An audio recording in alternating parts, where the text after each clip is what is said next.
اس کی تفصیلات میں اس وقت جانا مناسب نہیں سمجھتا، لیکن وہ نوٹ و بال ان سے ہم نے شیئر بھی کیا ہے. اور آج حنیف اتمر صاحب سے، وزیر خارجہ سے جب میری بات ہوئی تو انہوں نے کہا کہ وہ نوٹ و بال میں نے دیکھ لیا ہے اور ایمبیسڈر صاحب نے مجھ سے شیئر کیا ہے. میں نے حنیف اتمر صاحب سے یہ گزارش کی کہ میری رائے میں وہ جو ان کا فیصلہ ہے اپنے ایمبیسڈر کو اور سینئر ڈپلومیٹس کو ریکال کرنے کا، اس فیصلے پہ نظر ثانی کریں. اور وہ نظر ثانی ہم دونوں کے مفاد میں ہے. ہمارے تعلقات کی جو اہمیت ہے اس سے ہم غافل نہیں ہیں. جو ہماری قانونی ذمہ داریاں ہیں، جو ہماری سفارتی آداب اور ذمہ داریاں ہیں، ہم ان سے پوری طرح واقف ہیں اور پوری طرح انشاءاللہ ان سے تعاون کریں گے. ہم افغانستان کے ساتھ اپنی انگیجمنٹ کے لیول کو برقرار رکھنا چاہتے ہیں، خاص طور پر ان حالات میں جہاں کہ ایک پیس پروسیس جو ہے اس کا ایک نشست ہو رہی ہے دوحہ میں. آپ کے علم میں ہے نشست جاری ہے. آج بھی ایمبیسڈر زلمے خلیلزاد تشریف لائے تھے وزیر اعظم سے، ان نے کال کی تھی، میں اس میں موجود تھا اور پاکستان کا نقطہ نظر ہم نے پورا ان کی خدمت میں پیش کیا. مجھے ان نے اشور کیا حنیف اتمر صاحب نے کہ وہ اس انویسٹیگیشن کو آگے بڑھانے میں انشاءاللہ ہمارے ساتھ مکمل تعاون کا ارادہ رکھتے ہیں، جس کا کہ میں ان کا شکریہ ادا کرنا چاہوں گا. اور انہوں نے وزیر اعظم نے جس سنجیدگی سے اس مسئلے کا نوٹس لیا ہے اس پہ انہوں نے وزیر اعظم کا شکریہ ادا کیا. دفتر خارجہ نے جو اب تک کے اقدامات اٹھائے ہیں اس پر مجھے مطمئن دکھائی دیے، انہوں نے شکریہ ادا کیا. اور انہوں نے مجھ سے شیئر کیا کہ ہم اپنی ایک ٹیم بھی اسلام آباد بھیجنا چاہتے ہیں. میں نے کہا شوق سے آپ تشریف لائیے. اور وہ ٹیم آئے اور وہ ان کا مقصد یہ تھا کہ اس ٹیم کو بھیج کر ہم دیکھنا چاہتے ہیں کہ سیکیورٹی انوائرمنٹ جو ہے وہ کیا ہے. ہمیں کہا شوق سے آئیے اور انشاءاللہ ہم اس ٹیم کے ساتھ بھی مکمل تعاون کرنے کا ارادہ رکھتے ہیں. انہوں نے یہ بھی کہا کہ ہم چاہتے ہیں کہ ہم jointly we should move forward on this case, جس کا کہ ہمیں کوئی اعتراض نہیں اس پر. میں اپنی بات کو مختصر کرتا ہوں. آئی جی صاحب سے میں گزارش کروں گا کچھ تفصیلات یہ آپ سے شیئر کر دیں گے. جی آئی جی صاحب. تھینک یو ویری مچ سر. بسم اللہ الرحمن الرحیم. خواتین و حضرات، میں 3 سے 5 منٹ میں آپ کو اپڈیٹ کروں گا کہ ابھی تک جو ہماری انویسٹیگیشن ہوئی وہ کس سٹیج پہ ہے اور کیا ایفرٹس کی گئیں اور کیا ریزلٹس ملے. جیسے وزیر خارجہ صاحب نے بڑی تفصیل سے فرمایا کہ یہ ایک بہت سینسٹیو، بہت امپورٹنٹ کیس ہے اور اس طرح کا ایک مطلوبہ رپورٹ ہونا ہمارے لیے ایک چیلنج تھا کہ ہم اس کو ورک آؤٹ کریں. جیسے کہ آپ کو پتا ہے کہ یہ ایک ٹوٹلی بلائنڈ کیس تھا. ایک رپورٹ ہوئی اور اس کے بعد ہمیں کوئی فیکٹس، فگرز، کوئی روٹ، کوئی ٹیکسی یوز ہوئی، کوئی آئیڈیا نہیں تھا. کون سی ٹیکسی یوز ہوئی، کہاں گئے، ڈرائیور کون تھا، کیا ہوا، نو کلیو، نو آئیڈیا. اس لیے اسلام آباد پولیس نے اپنے سارے ریسورسز لگائے. ہم نے 5 ڈیڈیکیٹڈ ٹیمز بنائی.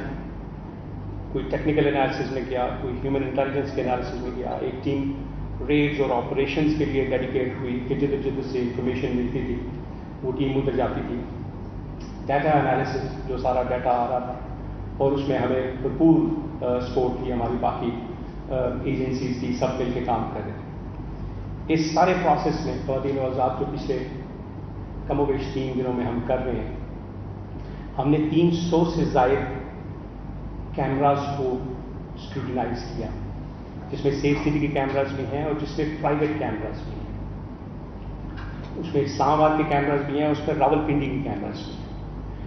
اس میں تقریباً ہم نے 700 گھنٹوں سے زائد کی ریکارڈنگ دیکھی، جیسے میں نے عرض کیا کہ ہمیں تو کوئی آئیڈیا نہیں تھا کہ کیا ہوا. تو جو لیڈ بنتی گئی، اگر یہاں پہ آپ ہیں تو آپ نے چاروں طرف دیکھنا ہے کہ کون سا روٹ یوز ہو سکتا ہے اور پھر اس میں کوئی ایک روٹ یوز ہوتا ہے. اس میں اب تک ہم نے 220 سے زائد لوگوں کو انٹرویو کیا اس پروسیس میں. اگر میں آگے ایکسپلین کروں گا کہ اگر ایک گاڑی آتی ہے، ایک نمبر فلیش ہوتا ہے، نمبر ہمیں ملتا ہے، تو وہ گاڑی کس کی ہے؟ انفارچونیٹلی پاکستان میں تو یہ ہوتا ہے کہ وہ گاڑی کسی اور کی ہوتی ہے اور چلا کوئی اور رہا ہوتا ہے اور اس میں 4 اونرز درمیان میں آتے ہیں. تو وہ ٹیمز راؤنڈ دا کلاک لگی ہوئی تھی کہ اگر ایک گاڑی ملتی ہے تو اس کی رجسٹریشن کس کی ہے، وہ کدھر رہتا ہے، اس کے پاس پہنچنا، پھر اس نے کس کو بیچی ہے. ایک گاڑی ایسی بھی ملی ہمیں کہ جس میں 5 اونرز گاڑی کے تھے. وہ ایک ایک کر کے ہم جاتے گئے اور الٹیمیٹلی ہم ڈرائیور تک پہنچے. ہمارے اس وقت کوئی 350 سے زائد افسر اور جوان اور خواتین پولیس آفیسرز اس وقت کام کر رہے ہیں اس کیس پہ، اور پچھلے 3 دنوں سے کام کر رہے ہیں راؤنڈ دا کلاک. اس سب کا جو حاصل حصول ہے ابھی تک جو نٹشل ہے وہ یہ ہے کہ اس لائن سے پہلے سے ہم نکل کے تو ہم نے پورا وہ روٹ ڈٹرمن کر لیا ہے، ایگزیکٹلی ویریفائی کر لیا ہے کہ جو گھر سے نکل کے کمپلیننٹ گھر سے نکلتی ہیں تو پھر کہاں پہ جاتی ہیں، پھر کہاں پہ جاتی ہیں، پھر واپس گھر کیسے پہنچتی ہیں. میں اس کی تھوڑی سی تفصیل آپ کو دوں گا کہ یہ نکلتی ہیں گھر سے تو پیدل نکلتی ہیں، پھر رانا مارکیٹ سے یہ ٹیکسی ہائر کرتی ہیں اور یہ جاتی ہیں کھڈا مارکیٹ، وہاں پہ یہ کوئی گفٹ خریدتی ہیں. اب ہمیں نہیں تھا پتا کہ وہ ٹیکسی اونر کون ہے، تو ہم نے اس میں 2 کام کیے. کچھ جگہوں پہ ہم نے فارورڈ ٹریکنگ کی، کچھ جگہوں پہ ہم نے ریورس ٹریکنگ کی. مثلا یہاں سے ہم نے فارورڈ ٹریکنگ کی، ہم گھر کے باہر سے جتنے بھی CCTV کیمراز تھے وہ دیکھنے لگے، تو وہ ٹیکسی آئیڈینٹیفائی ہوئی، پھر ٹیکسی کی بیس پہ ڈرائیور آئیڈینٹیفائی ہوا، پھر اس ٹیکسی کو لوکیٹ کیا گیا، پھر ڈرائیور کو انٹرویو کیا گیا. تو وہ اس نے کنفرم کیا کہ ہاں میں نے یہاں سے ان کو اٹھایا اور یہاں پہ میں لے گیا اور یہاں پہ میں نے ان کو ڈراپ کیا. یہ پہلی ٹیکسی. پھر دوسری ٹیکسی وہ ہے کہ جس میں وہ کھڈا مارکیٹ سے راولپنڈی جاتی ہے. اب یہ امپورٹنٹ ہے کیونکہ یہاں پہ جو کمپلینٹ ہے ہمارے پاس ان کی سائن، اس میں ہے کہ وہ دوسری ٹیکسی میں یہ انسیڈنٹ ہوتا ہے. وہ کہتی ہیں کہ جب 5 منٹ گزر جاتے ہیں ٹیکسی میں بیٹھے ہوئے چلتے ہوئے تو کوئی بندہ انٹر ہوتا ہے اور وہ اسالٹ کرتا ہے. تو ہم نے وہ دوسری ٹیکسی ٹریس کی، اس میں بھی اگین جب وہ نمبر ٹریس ہو گیا، گاڑی ٹریس ہو گئی، تو اس میں بھی 3 اونرز انوالو تھے. وہ پہلے ایک اونر تک پہنچے، اس نے کہا جی میں نے تو بیچ دی. پھر دوسرے اونر تک پہنچے، اس نے کہا میں نے بیچ دی. پھر تیسرے اونر تک پہنچے، پھر الٹیمیٹلی وہ ڈرائیور ٹریس ہوا. تو وہ ڈرائیور ویریفائی کرتا ہے کہ میں نے ان کو کھڈا مارکیٹ سے اٹھایا اور میں ان کو راولپنڈی صدر لے گیا.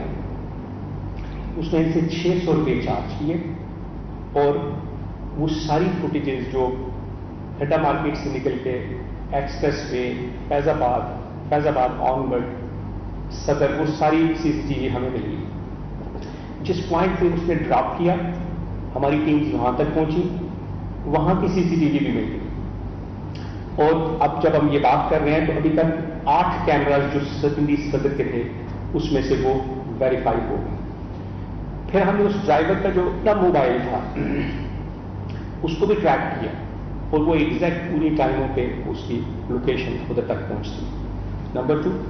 نمبر 3 پھر وہ ایک اور ٹیکسی ہائر کرتی ہیں کہ جو ٹیکسی وہ پنڈی صدر سے جاتی ہے وہ دامنے کو.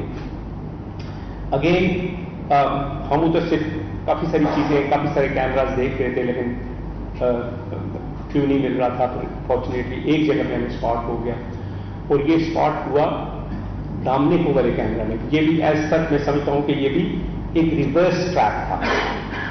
پنڈی میں 5-6 کیمراز جب دیکھنے کے بعد ہمیں کوئی کیوں نہیں مل رہا تھا تو ایک ٹیم ادھر کام کری تھی، ایک ٹیم نے کیونکہ ہمیں پتا تھا کہ انہوں نے الٹیمیٹ ڈیسٹینیشن دامنے کو تھے، دامنے کو سیول کور تھی، تو دامنے کو والے کیمرے میں ٹریک کیا گیا اس ٹائم میں اس میں.